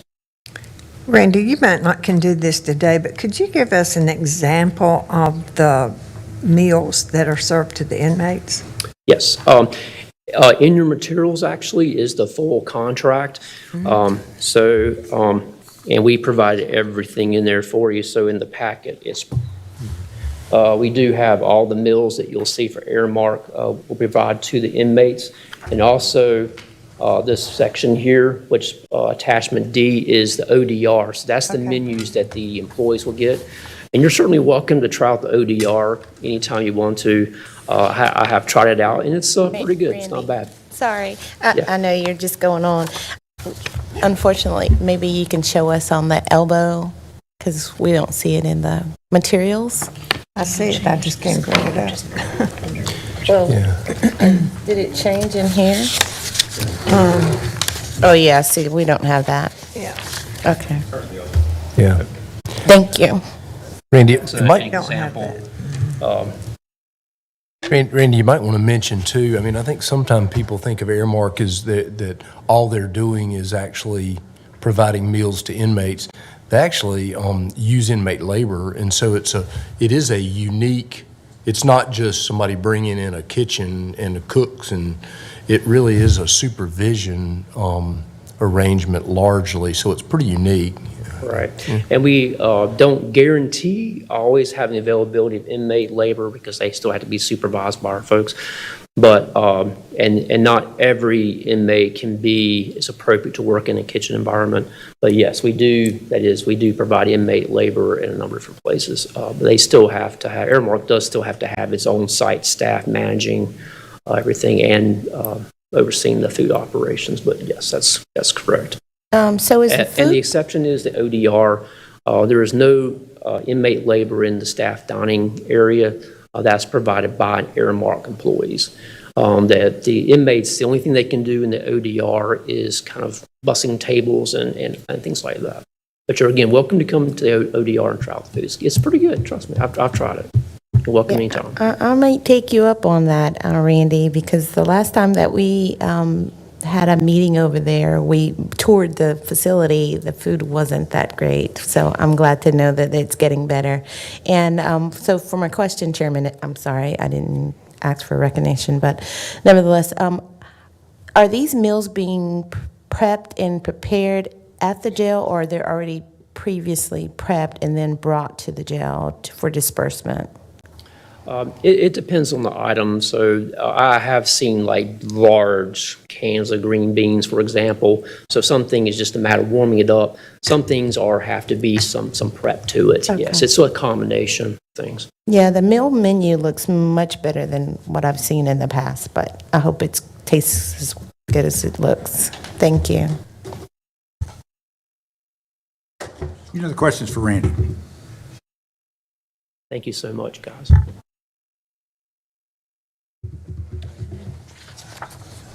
All right.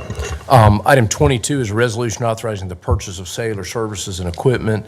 And so this is really more of kind of a housekeeping kind of clarification item, and Gary Kuntz is going to come up and talk about it a little bit. You would think that, I mean, we essentially buy cellular services off state contract, and so we just wanted to make sure there was a kind of a clarification that y'all gave me the authority to use state contract for those purchases. It is important in that because you would think it's pretty straightforward. You know, the cell phone is a tool. Some employees need that tool, and so we provide it either in the form of a stipend or a cell phone. But there are a lot of them, and managing employees leaving, employees coming, departments needing them, and all that.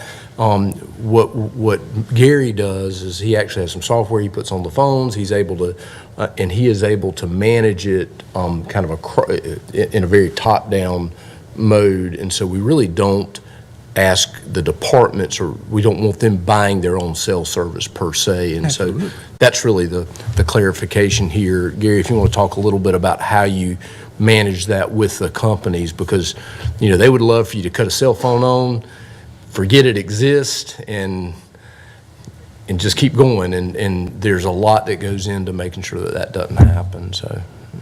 Sure. Yeah, I think this is probably the first time that we've briefed the cellular pieces to you guys. I know in the past budget ordinances, the state contract has kind of been built into the budget ordinance piece of that. And again, what I bring to the table, or my department brings to the table, is that management overlay piece for this. So this action formally authorizes the purchase of services as per state contract, which includes all the major carriers in our area. There we have parts of the county where some providers serve really well and some not quite so well. So we do mix all the major carriers based on departmental needs.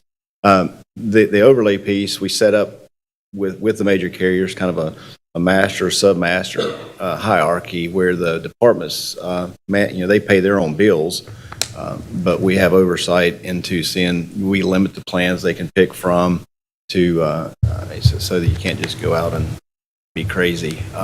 And also, it provides us an avenue for reports up to where we can get kind of those high-level statistics of how many phones we have, how many minutes we use, how much we spend, and so forth like that. But MIS does not pay the bills for the departments. Each department is responsible for their own, and that's reflected in the budgets. We just provide that management oversight. So really, this authorizes formally authorizes us to use state contract to continue paying those bills countywide. I'm a little curious about, why there are a lot of different vendors involved here. I mean, Essentially, there's three. We have T-Mobile, you have AT&T, FirstNet, and you have Verizon. Those are three in our area. Who's making that choice of which to go to? So we provide the tools via the contracts and the plans that you can purchase from, and the departments make the determination on what's best. And it's usually a mixture, truthfully. I know within MIS, we utilize all three services because some of our folks live in areas that Verizon doesn't cover as well, or AT&T doesn't cover as well, or vice versa. So it's really trying to put the right tool in the right hands at the right time. And technology and so changes. We're doing, yeah, you got the technology issues as well, and so T-Mobile now has 5G, and so the question is, where do you what's the right application for 5G, and where is it? Sure. And so the MiFis may be a different carrier than the voice services. Yeah. And so if we want to drop and change carriers, we want to be able to do that, save the money, and be very quick about how we handle that, so, which is really these are all month to month. There's no long-term contracts with anything, so we can literally call up and cancel service effective day, and there's no penalty. That's one of the. Have we ever thought about trying this to see if we could do better than the state price contract? So we did participate in the federal contract for a number of years with Verizon in particular, and the state contract was actually better pricing, so we swapped from the federal contracts to the state contracts. The only other plans out there are the retail consumer plans, and early on, we had departments that would just go to the store and get locked into a multi-year contract that you have early termination fees and all that. So we've worked really hard to put the policies in place. We don't allow that. You should not. I mean, right, we don't allow that. Gary got control of that quite some time ago. In fact, the major carriers have our tax number, and if anybody tries to open an account with our tax number, it comes to my apartment. And I tell them no. Yeah. Have you ever done any analysis on what is the reimbursement for people who use their own phone and you pay them so much? What is it? So we have a stipend program in place for a number of years now. Do you think that's a better deal for the county to do that than it is to buy the? Well, that's really subjective, Dr. Martin. Huh? That's really subjective. How much it cost? I mean, what the average cost of the phones that people have totally, plus the exactly what the cost is on the reimbursements, which is cheaper? The stipend's a little cheaper, so we pay about half the cost. If you choose to, we'll give you money, which is about half the cost of providing the device. And we've encouraged, and we actually have pretty good. A lot of folks will do that. You do have folks that where you run into that is if you require them to have that tool, they may not be able to. They may have difficulty with the bill. I mean, they have those sets of issues, but we make it crystal clear that if you have a county phone, it is for county business. It is not for personal business. And so that's impossible to monitor. Sort of. Particularly streaming services, and the reason you might want 5G is so you can watch the NBA playoff or the NFL draft tonight. Yeah. Part of the management overlay is we do quarterly business reviews, where we do actually look at data consumption, and we try to identify outliers of what we have a pretty good idea of what's baseline. If you use 50 gigabytes next month, we're going to we'll know what's going on. Yeah, and we've had to contact people that. It is a difficult thing to manage. Let me just say. This was a big problem in the school district. Oh yeah. I mean, holy cow! And I used to say we're not buying phones for people to watch TV. I mean, this is not what we're after here. So our bid specs were low. I don't remember 10 years ago, whether it was state price contract, I don't remember. I mean, I remember bidding them. I just remember we had about 2 or 3 vendors, and they'd bid for our entire district. Here's what we got. Boom. And they were, I mean, it was, as you would know, it's competitive. But we had it kind of down to what were minimum requirements of the thing. But it seems to me it could be a real good deal to get an incentive for people to actually do the half, get the reimbursement thing. We can boost the. Because that's got to be not just cheaper. I forgot about it, it's half. It's got to be, it's a lot cheaper. It's half to begin with. There are additional challenges with that that would go into a study as that, such as if you have a personal device and we had a reason to obtain text or phone call records, then we're now subpoenaing records. Where if it's a county-owned device, we have access to that without any. I agree. That's a harder deal. But the real question, though, is, I mean, how often has that been requested in the last 5 years? So, more than you think.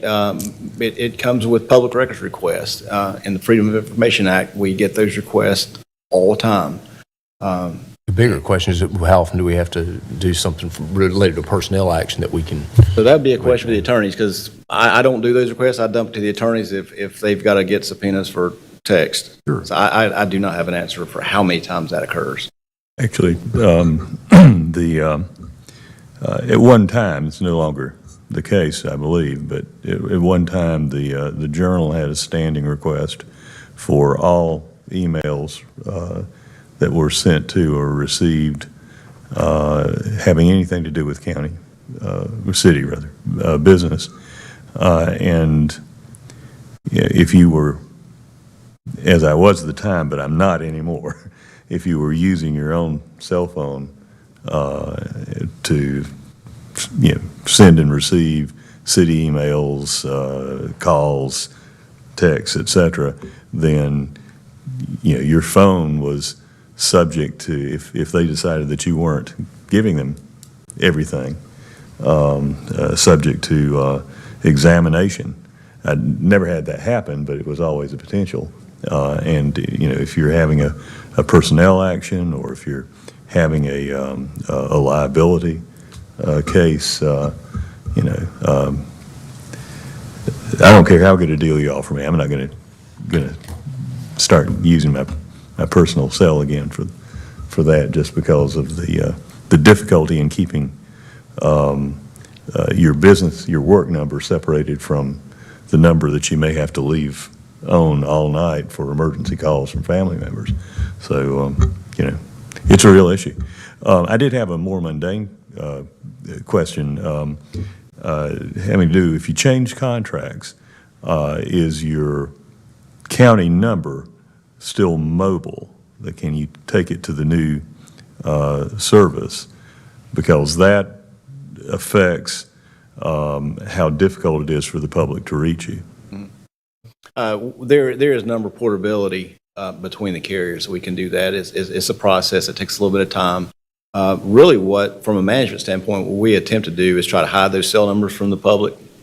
Not from the public per se. We give them a number that we know is always going to work, so that we're not dependent on an individual or a number following. And there's some cases where we do port those numbers, but in a lot of cases, we just try to make those numbers transparent. And so with our phone system, county phone system, we're able to forward calls to cell numbers and things of that nature. So it really hides the individual cell number, isolates that takes kind of out of the picture. But we can, to answer your question, yes, we do have number portability. We can port numbers.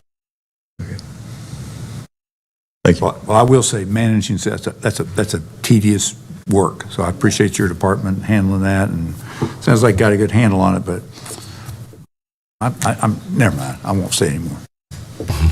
I think I see where Chairman Martin where you're going. I think based on the size of the institution, you'll see employees, some will have one, some will have two, and that's when they're using institution's phone. But I think that we may end up saving $10, but staff will have a $30 headache around it. So I think, if in going down that road, we just need to kind of also calculate the level of stress you have trying to figure out where each employee's, preference is and trying to figure all of that out, I would say. But I think that it is very meticulous to try to manage all of that.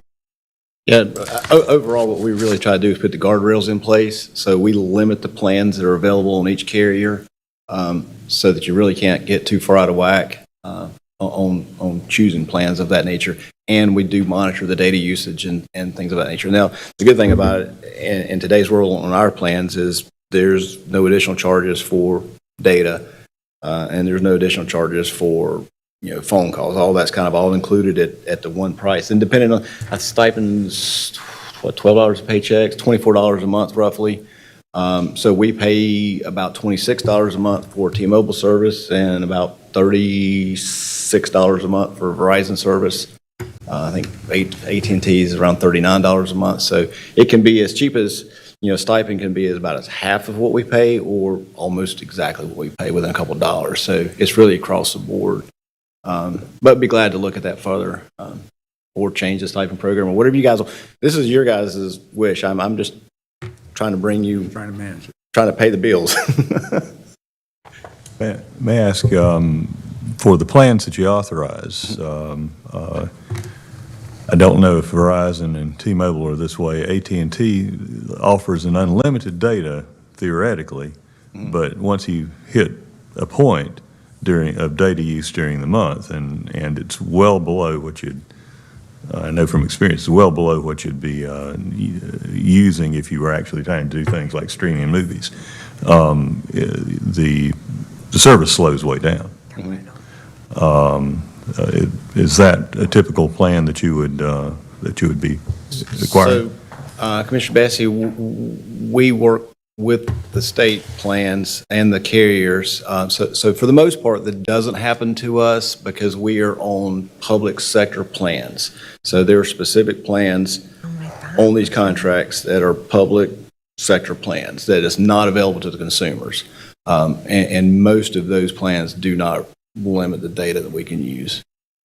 So unlimited is really unlimited. So you do have to watch the high data users for possibly, as Dr. Martin suggested, choosing to watch the draft at work. We do, because we really don't get into the throttling based on our public sector plans. Okay. So we do pay attention to how much data is used, and those are part of those roll-up numbers that we evaluate. And again, we try to do it quarterly with the carriers, and we look at stuff like if a line hasn't been used in 60 days, and we'll disable it for 60 days or 30 days. If nobody complains, we cancel it. So we do try to provide that management piece to it. Good. Well, any other questions for Gary? If you can figure out a way to make my job easier, I'm open. Pretty dead. Yeah. Thank you. Thank you. Yeah, the main point there is Gary sort of has superpowers when it comes to cell phone plans, so it's good. All right, last contract item is a resolution authorizing execution of amendment to an agreement between Forsyth County and Communication Access Partners for Interpretation Services. Krista Smith with DSS. Thank you, Mr. Watts. Good afternoon. So some background before I get started. Our contract with CAP Services last fiscal year in 2022 was a not to exceed $183,000 and expenses were $174,000. And what we have been doing is transitioning from fully contracted interpreter services over to full-time staff. So the agreement we put in place for this year, which was effective July 1, 2022, I apologize, and was fully executed on August 8th, 2022, was a total not to exceed $49,000. Communication Access Partners provides us with Spanish to English interpreters. They do on-call services for us. They work business hours, but also after hours, holidays, and weekends. They also do provide us with qualified sign language interpreters in person when we need them.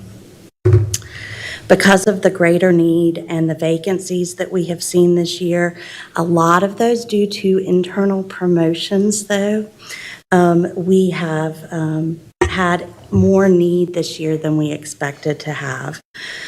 So we are requesting an additional $27,000 in funding. Billing rates are remaining unchanged, and we are not needing any additional funding to do this. We are just requesting a contract amendment not to exceed $76,000 so that we can continue to provide services through the end of the fiscal year. I'm available for any questions that you have. Chantel gave me this chart here, which was Yes. very helpful. I have I extra did have a few copies. questions to begin with, so Sure. they have been circumvented with that, so thank you. Okay. One quick question. How do you handle translation services for other languages? Yes, so we do have a small CL in place with Language Line, and so they do have more, they even have rare languages that are available, so telephonic interpretation. Thank you. Sure. Any other questions? Thank you. Thanks for being you. patient, Krista. So, very good. So that we're wrapped up pretty much. So items 24 and 25 are resolutions approving refunds by the tax assessor collector. You've got it, the amounts there, and John Burgess is here if you've got any questions. You've got reports, the 2023 contribution-based benefit report. That is all. Well, I do have something, Chairman, if I may. I wanted to go back to the ARPA information that we received during our morning briefing, and I wanted to suggest, because I'm looking at the percentages in terms of the amounts spent, looks troubling. So I want us to be cautious. Yeah. Let me finish. Yeah, I just want us to be cautious that the folks are getting the services and the support that they need from us. So what does that look like? That looks like we'll take, for example, only because they're first, I'm not picking out it or picking on anyone, but the Arts Council. What I'd like to see is, although they can submit the receipts back, but I need to at least know a benchmark in terms of where they are by June. I think that's a fair date for them to say, we're going to spend $1 million by June and have the receipts in. I don't want, and we're protecting them because we want them to utilize all of the funding, and we don't want them to get trapped at the very end trying to spend all of this and get receipts back.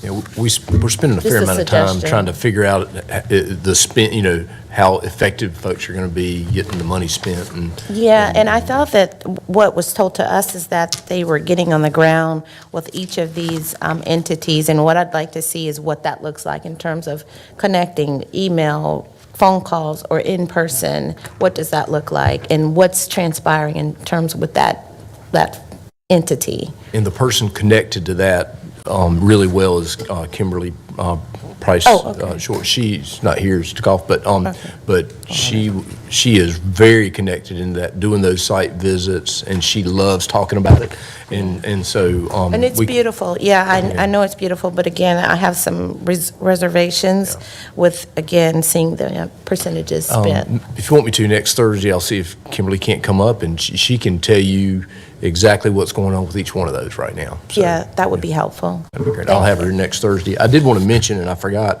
in front of you is this document. This is also leading into our budget, so you've got at least what we have right now in terms of requests from outside agencies around special appropriations. The first page actually talks about the strategy that we're using this year based on the winter work session, which means my continuation budget actually has $1.3 million in it, but we're not assuming anything about those who have received it. So you've got a chart that will be helpful about who's received what when, and then what requests you have. But anyway, we wanted to go ahead and get this to you. Obviously, this will be discussed as we wrap up We the can keep budget. that, right? Good. Yeah, so you've got that. That is all, Mr. Chairman. That's good. Thank you. Are we ready to adjourn? Move we adjourn. Second by Vice Chair Wiznut.